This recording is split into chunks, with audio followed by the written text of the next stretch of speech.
Hi, I'm Kevin with Novel to You. I'm reading from my book, Taemane. This is episode 15, and I hope you enjoy it. Here we go. With a clipboard in one hand, Alex leaned against the blackened beam, his pressed light gray buttoned shirt in sharp contrast to the grime of the mine. Asif stood before him. He wore a sweat-stained yellow t-shirt, long trousers, and a grimy hard hat. Like most miners, his initial wages had gone toward buying his first pair of boots and a hard hat, both of which were within the first week had become black with the personality of the mine. Alex's hard hat was still shockingly bright yellow. He kept it clean with the hope that a sense of self-respect for the mine and for the miners themselves would rub off on some of them to better themselves rather than to just labor endlessly away. Carl had always said there were two kinds of miners, those that lived the mine and those that lived just to get out of the mine. The old man always said there needed to be an equal balance between their numbers among the workers, that one could not survive without the other.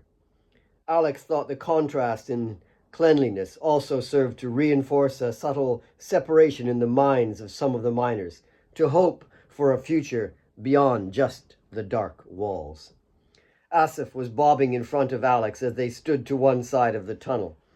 Alex was puzzled by his cousin's excitement, but assumed it had something to do with the football. Asif bounced up and down stupidly, not unlike his goal-scoring dance. Their skins shimmered in the glow of the low-wattage bulbs. 4 months? 4 months of what? Alex asked. Asif bobbed up and down again. Excitement was getting the better of him. I know she doesn't look it, but they say it's because, it's her first one. The news dawned on Alex, and he gave the smaller man a huge bear hug. Yes, well done, Alex. She told me after the game. She said it was my prize for winning. You're the first to know. Tears glistened on his cheeks, making their little own diamonds under the yellow lights. His pride was contagious. Fantastic, Asif. That's just fantastic. Good thing I didn't get another penalty, eh? Wow. Congratulations. Look, if it's a boy, I'll give him his football lessons. No. I want skills, not bashing. But I should say thanks. It's because you got me this job that we could finally get a family started, Alex. Nah. You're a good worker, like everyone down here. You just be a good father, Asif, and I hope the baby gets her looks. Jamina wants to ask Kate to be a godmother. Do you think she'd go for that? She'll be over the moon. Let Jamina tell her. Kate is supposed to go with Mary to the village sometime next week with a bunch of fabric for some project. I don't know. Ask her then. Before Asif could answer, their voices were drowned out by a cart being pushed down the small rail tracks between them, and they had to press against the walls. The clatter of the wheels was deafening, like a dragon clearing its throat. Alex slapped the man on the ass as he passed. Hey, Jocko, your feet are too slow. That's why they put you in goal. Jocko grinned and kept the cart momentum rolling. Each of his tired body steps was laden with a weary intent, edging the finality of the trip to the tip zone, where it would then repeat itself umpteen times a day. Asif stepped forward. The only thing is, Alex, I wish you'd got me a hard hat that fits. A what? This damn thing, it's always cutting into my head, see? Asif took his hard hat off and showed him where the abrasive inner band had ripped into his scalp. Shit, that's no good, Alex. You'll get an infection, and an infection in a brain as small as yours could really be devastating. He slapped his cousin's head playfully. Here, take mine. I'll be heading up in about 10 minutes. I'll fix yours up. You pick it up later after your shift. Ah, thanks. Old George, a rarity down the mine, trundled up struggling with a cart of soil. The cart was piled quite high, and the old man looked tired and was suffering to keep it rolling. Asif stepped over and grabbed at George's shoulder. Here, old boy, I'll take that one. The old man looked up, unsure, and protested. He was proud, and he didn't want to look bad in front of Alex. Let him take it, George. He has more muscles than brains. Besides, he needs to work on some power out of his loins. Isn't that right, Asif? They all laughed, and George slapped Asif's back. Alex and George gave the cart an extra push to get it going at a ripping speed. Asif disappeared into the yellow, glistening yawn of the tunnel, with his head bobbing up and down as he drove the cart forward. Excitement at having told someone his good news at last was pouring through his legs. Standing in the shadow of a beam, just around the slow corner, the warden saw the bobbing yellow hard hat approaching at speed. It must be Alex. He waved across and down to the other branch of the track to One Eye. One Eye waved back. The roar of the cart approached the concealed figure. As it passed the warden, he deftly angled the long iron bar into the side panel and jammed it into place. The end of the black steel rod stuck out 3 feet over the lip of the cart. The warden ran back up the track. Asif looked up at the noise, thinking he'd heard a clunk above the thundering wheels. At first he couldn't see the bar through the yellow glow, but then he glimpsed it, outlined against a bulb only a few yards away. The low beam, Barney, approached. Asif tried to brake the cart with his feet, but the momentum dragged him forward. He lunged for the iron bar to try to pull it out, but he couldn't reach. The rod slammed into the beam with a crack, dislodging the cross brace. One Eye pressed the detonator charge, and the tons of soil for 3 yards up collapsed down on Asif. The explosion and thunder of dirt pierced the miners. Nothing was more terrifying than to be imprisoned below the ground. There was yelling, and men ran towards the elevator. Panic, like wildfire, leapt from man to man. Tools were downed as they instinctively rushed for the elevator and tip zone. Alex ran toward the noise. In the ensuing dust cloud, he slammed into One Eye, running in the other direction. They both fell to the ground, and One Eye lost his helmet. The tunnel lights flickered, and then everything went out. Alex grabbed One Eye's hard hat and switched the torch on. The damn thing didn't work. He banged it against the wall, but it still didn't work. He unscrewed the cap for the batteries, and little objects tumbled over his hand. Possibly rocks, but he couldn't find it in the dust. Men were streaming past him. He threw the hat down and stumbled in the half-light from the few remaining bulbs toward the collapsed area. He saw other torches flashing beams through the dust cloud. Their splinters of light were shards of desperation as groups of miners streamed towards the exit.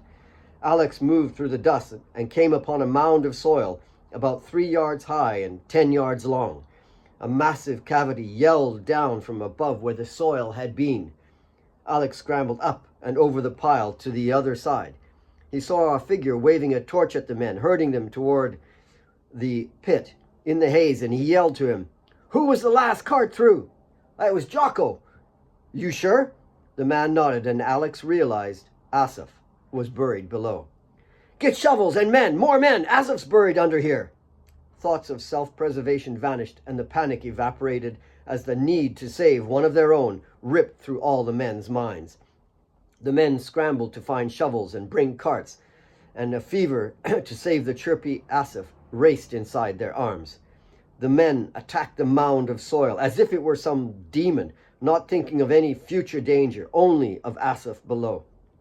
They worked madly, in rotating 5-minute shifts.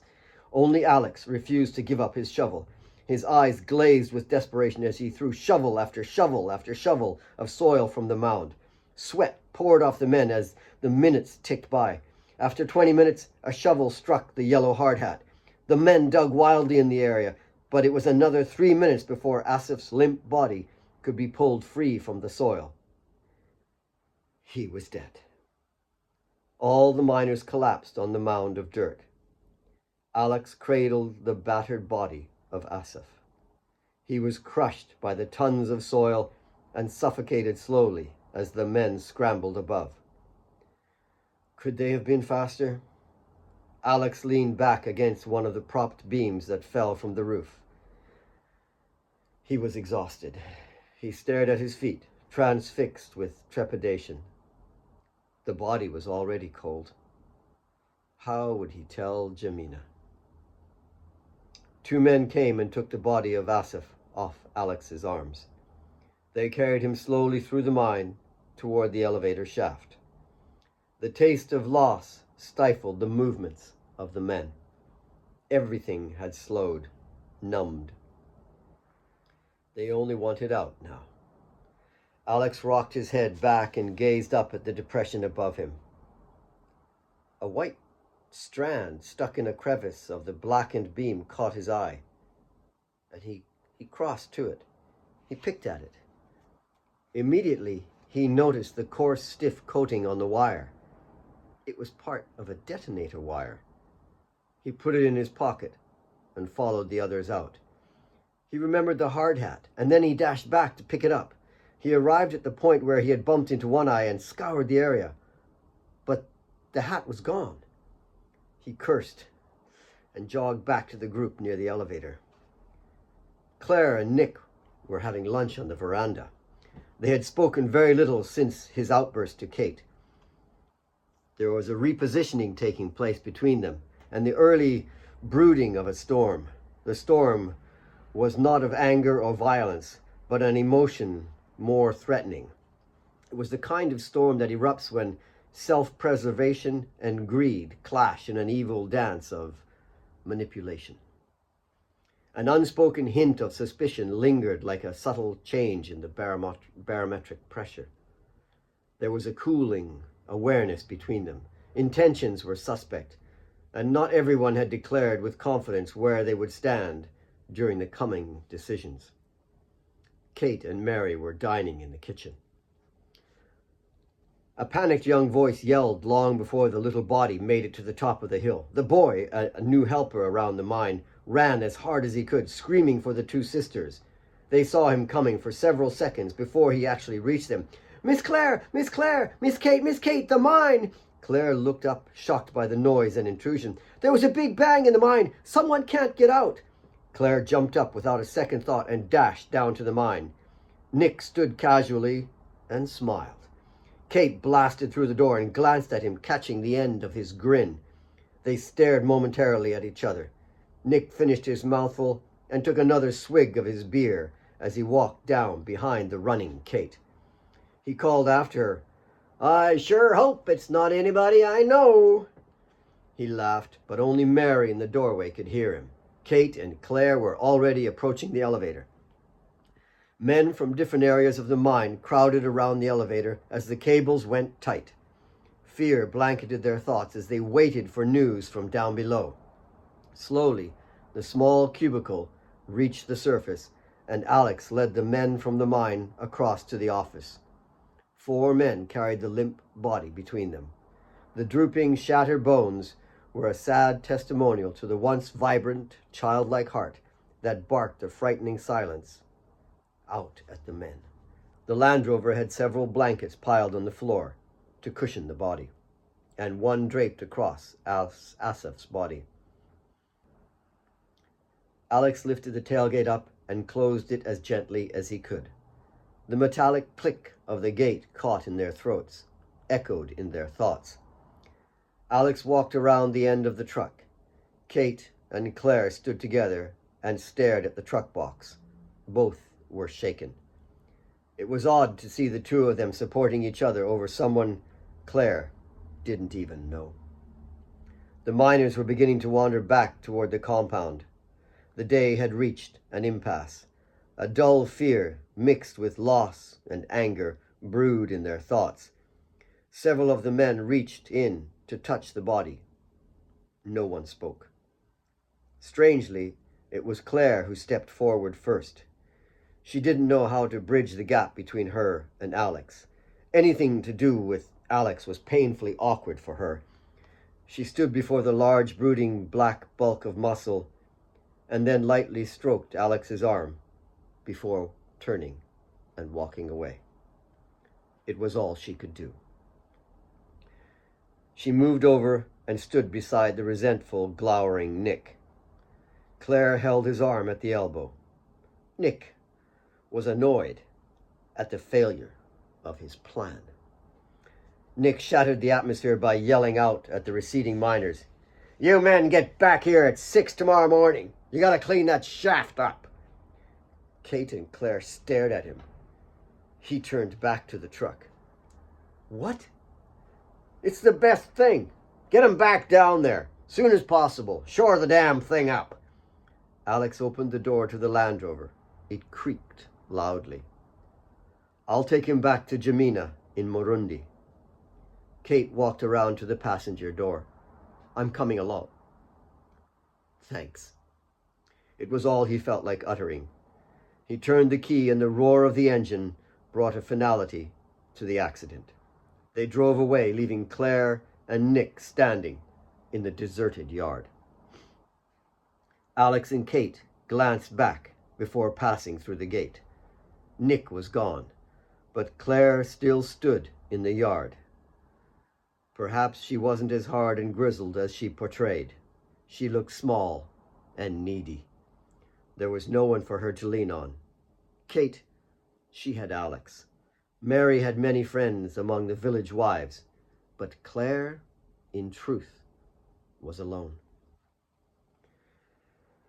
Kate looked at Alex several times. It was 20 minutes to the little village where Jamina and many of the other wives lived. Kate would have liked Alex to speak, but he drove in silence.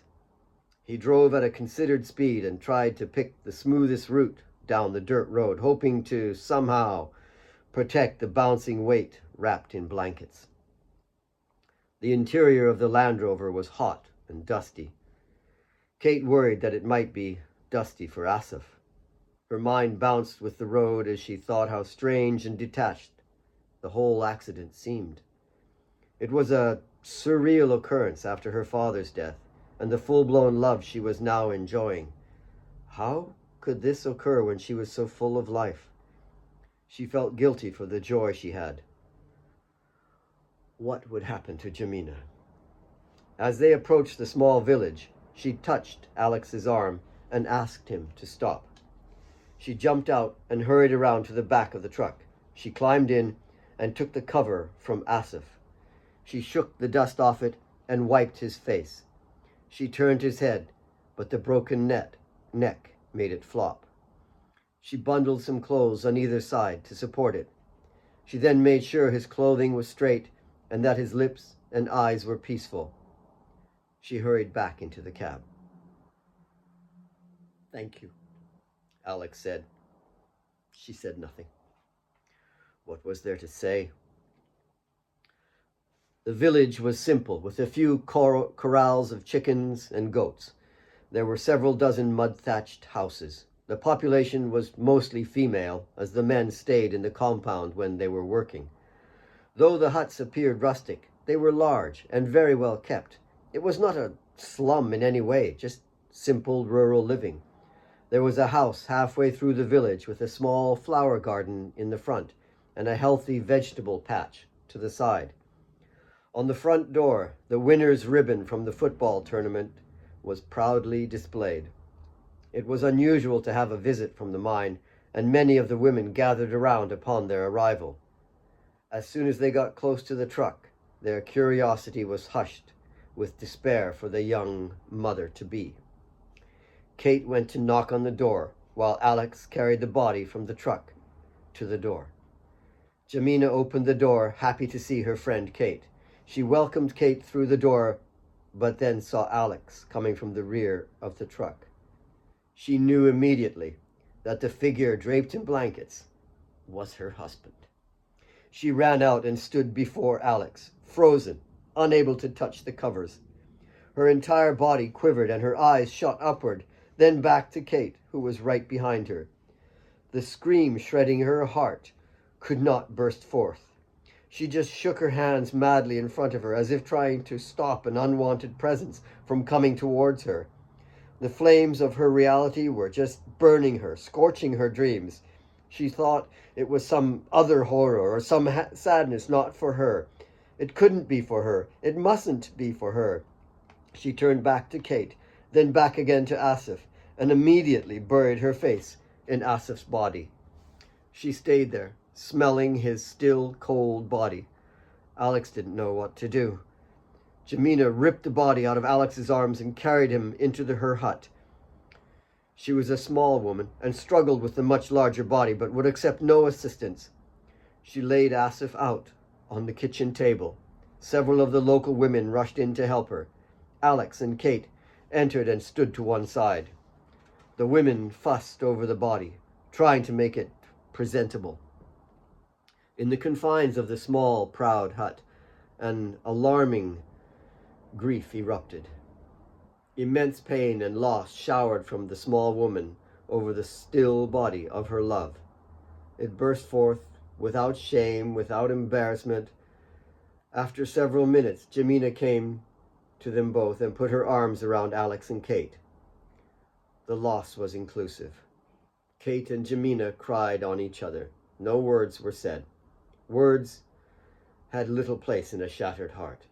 Kate held the devastated woman. "Don't worry, Jem. The mine will look after you." The young mother nodded her head, burst into tears, and rushed back to Asaf, where she stood quivering and staring through her bottomless loss. Several of the older village women crowded around her. They would tend to her now. A large woman crossed to Alex and Kate. She took Kate's hands and led her to the door. It was done with extreme kindness. She touched Kate's face and then turned away, excusing them from the home. Kate felt immensely empty.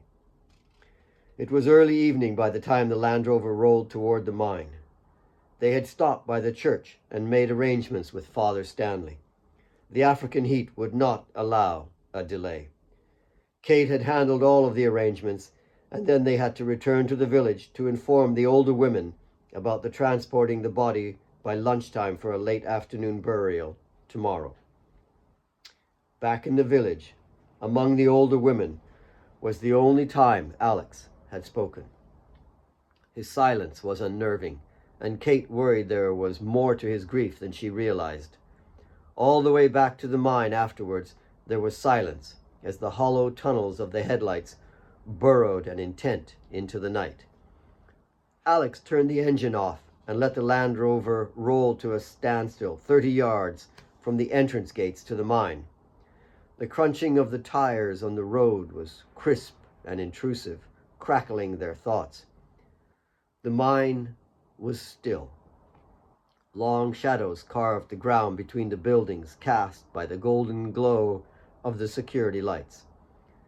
The compound was also quiet, with only a few lights glowing in the windows. The central kitchen light was on. The men must have been dining together. Alex looked at the massive sign over the gateway. It needed to be repainted, he thought. The paint was starting to blister.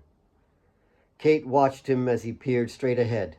His thoughts were a turbulent sea. He was a powerful, passionate man, and she needed him to retain control in order to contain the festering problem of Nick.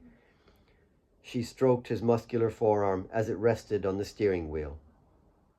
He didn't want to look at her. His words shot out at the sign. It splintered her hopes. The dog, the smuggling, his one-eyed thugs, and look how he's taking over your father's mine. She waited for him to speak, knowing such a great heart, rifled with emotion, would not easily navigate its thoughts. It wasn't meant to be Asif. What? It wasn't an accident. I was supposed to be going up the track. We had changed hard hats. His was damaged, and I said I would fix it. They thought it was me. They knew I was on to them. It was an accident, Alex. You mustn't blame yourself. He gently waved her quiet. There was a crack, then a bang, and then the thump of the roof coming down. I only go down the mine for about 20 minutes, twice a day. I found this in one of the beams. It's a detonator wire. Please, Alex, don't talk like that. I've found out how they're smuggling the diamonds out of the mine. The mine face, hard hats, all have torches, but for some reason, some of the wardens have them too. They strip the batteries from their hard hats before going up. They hide the batteries in the mine until the next day.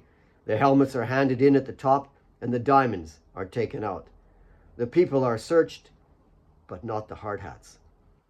I just don't know how many are doing it or how much. I only found one empty hard hat when I went to check during the football tournament. Kate was stunned by the revelation. I actually had one of the hard hats moments after the blast, and I think it had diamonds in it, but it was all crazy. I was thinking only about Asif. One of them picked it up. One of those, that crew picked them up. He turned to see her reaction. She leaned over and kissed the hard, taut skin of his cheek. We'll have to get the police. Let's look after Asif first, then call them. And that's the end of chapter 23. Thanks for joining me. Hope you enjoyed it. We're reading Taemane. If you'd like to get it on Amazon and read along, you're welcome to do so. Until the next time, though, stay well. Bye for now.